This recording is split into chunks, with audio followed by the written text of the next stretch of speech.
Hello, everyone. This is your HHS Secretary, Robert F. Kennedy, Jr. I want to speak to you today about a controversial issue that could directly impact you and your family during a global health emergency. Last year, the World Health Organization's governing body made some far-reaching amendments to its international health regulations, otherwise known as the IHR regulations. These regulations establish the legal framework that gives countries rights and responsibilities for managing public health events with global impact. The deadline to reject these amendments is next week, and we are rejecting them. So I'd like to explain to you why. The first reason is national sovereignty.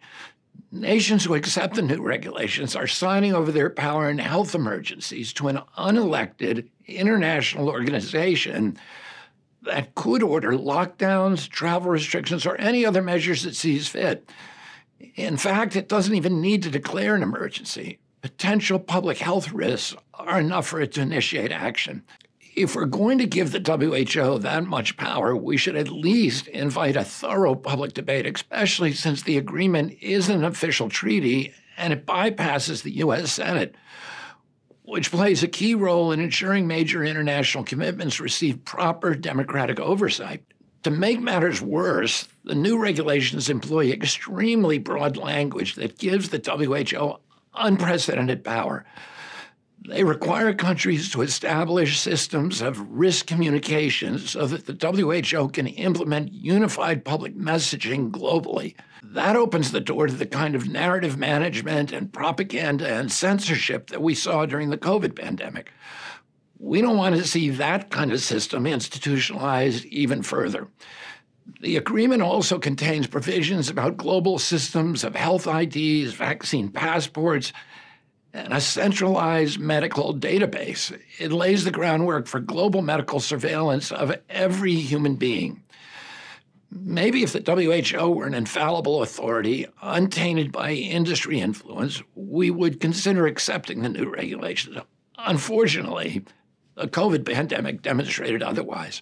During COVID, the WHO failed to enforce the international health regulations that were already in place for generations. China withheld critical information about the outbreak for at least a month and faced no real consequences or criticism from WHO. As the 2024 Congressional Oversight Report put it, the WHO was misinformed, denied access to China, and used as a cover for the Chinese Communist Party's reckless action. These and other atrocities make one thing clear: we must strengthen national and local autonomy to hold global organizations in check and to restore a real balance of power. Underneath all the bureaucratic language, what's at stake here is a vision for our future.